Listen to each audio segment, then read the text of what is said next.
if you've ever bought a helmet without really needing one, go ahead and hit that subscribe button. Guys, welcome back to the channel. I'm just going to keep it real easy, real digestible, real short and sweet and to the point for you guys, because I don't want to waste your time.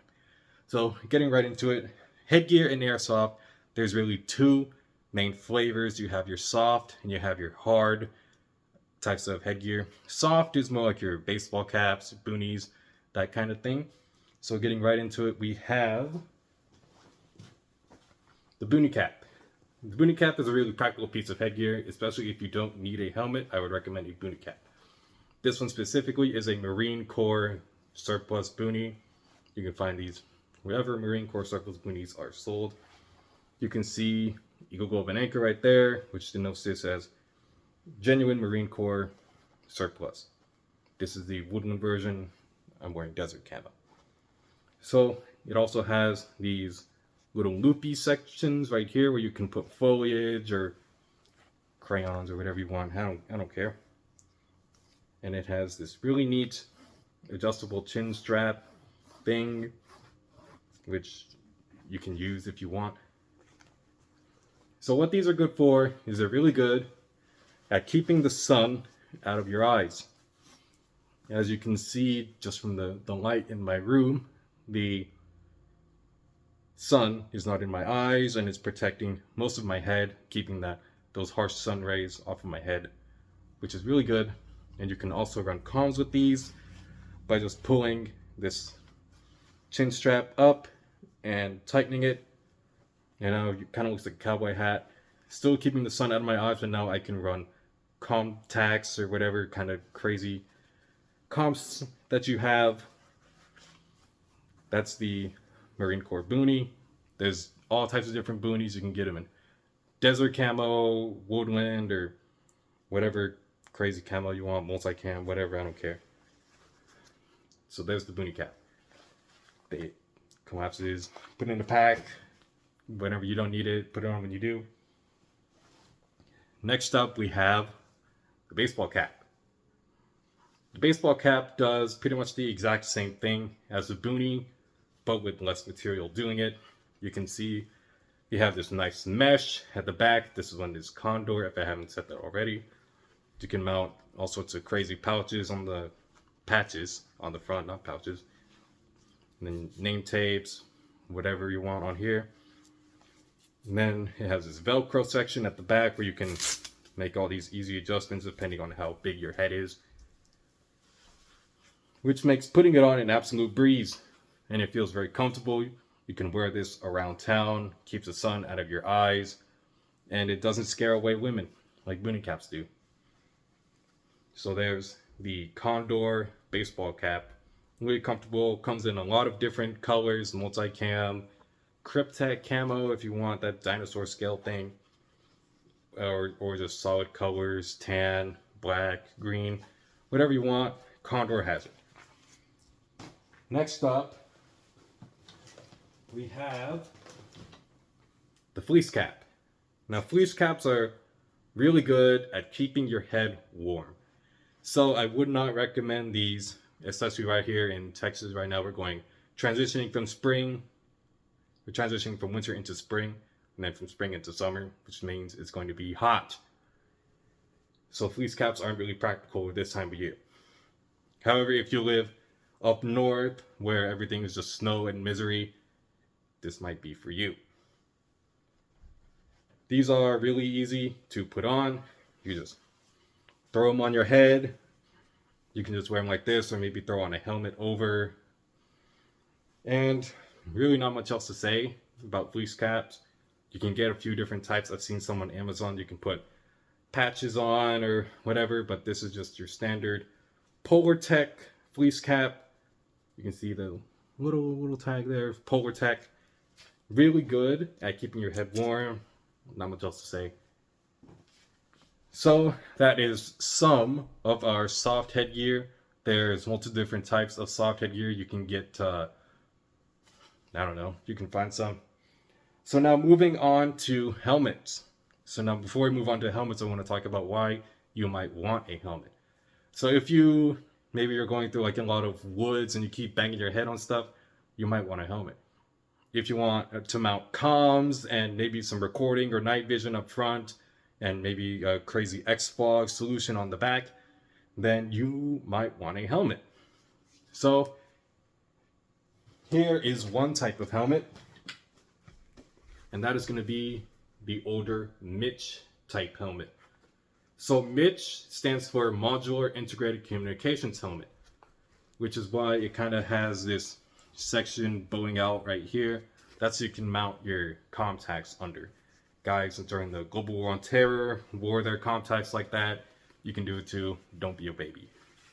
So why you might want this, especially if you don't plan on running comms, I would recommend getting these because it goes down a little further, protects a little bit more of your dome, and it looks a lot cooler, I think at least.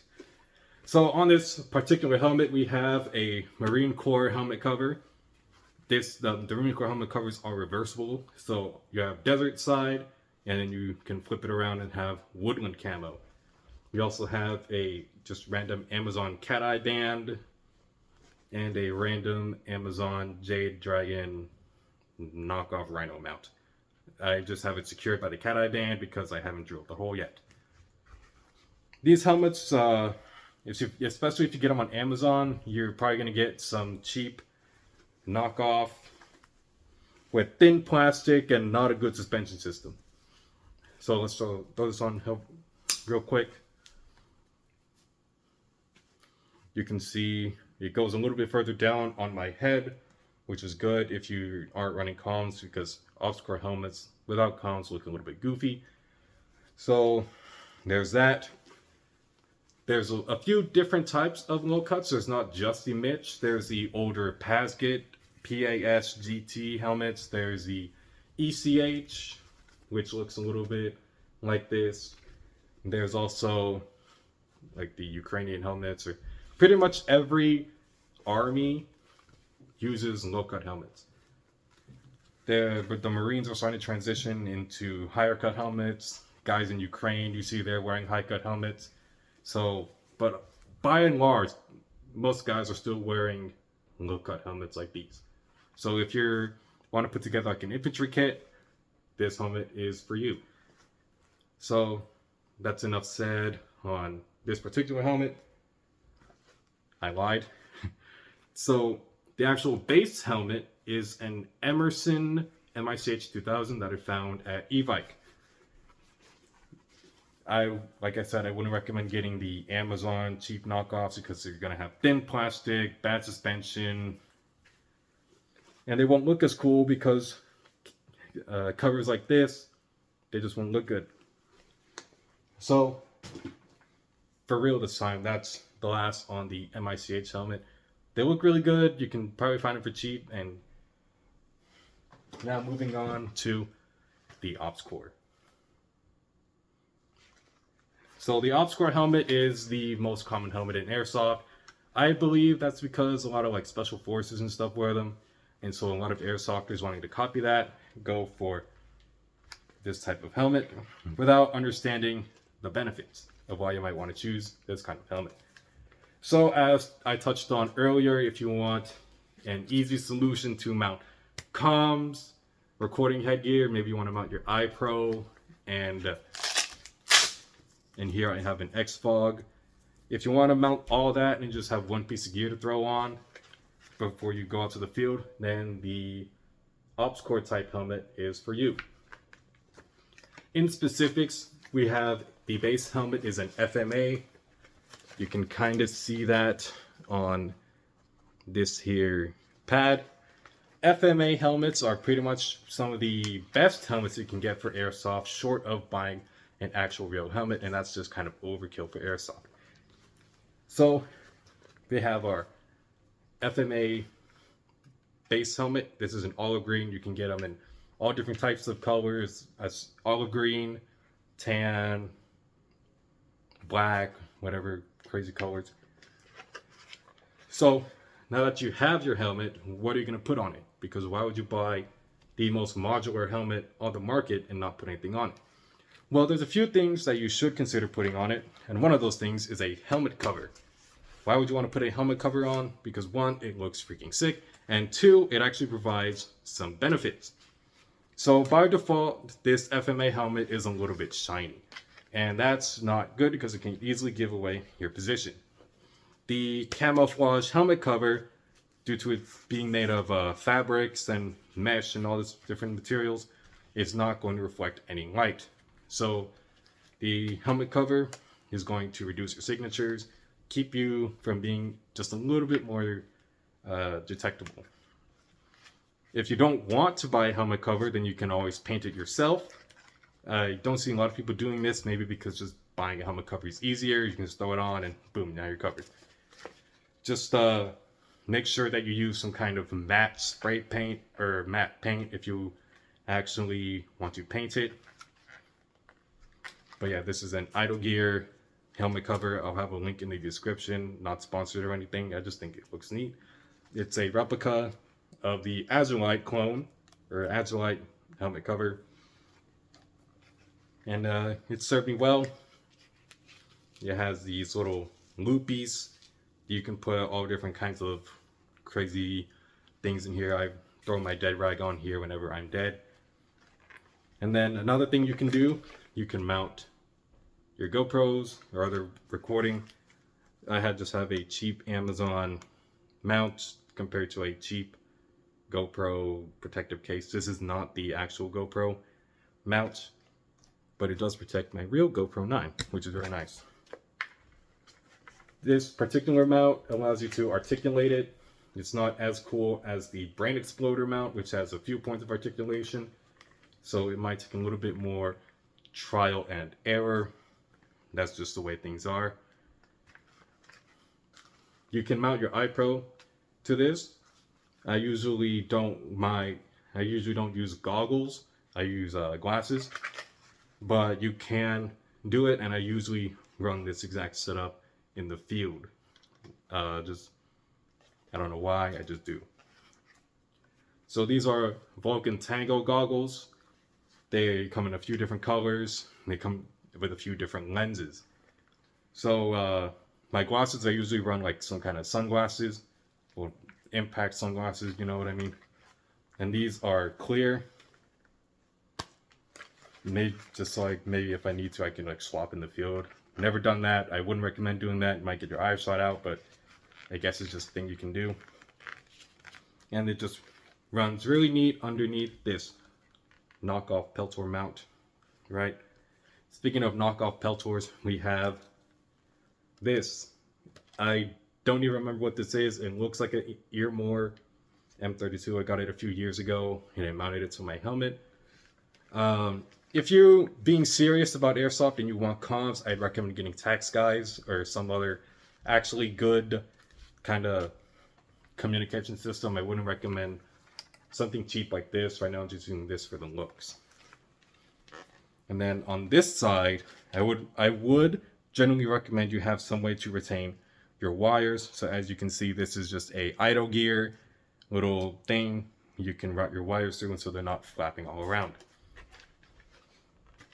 And then back here, I have an X-Fog unit. This is one of the newer ones. I don't really use it. I found some good anti-fog spray that I will link in the description. So if you're having troubles fogging up, I recommend trying that, the anti-fog spray, because it's a lot cheaper than an X-Fog. But if that doesn't work, then you might want to consider the X-Fog unit.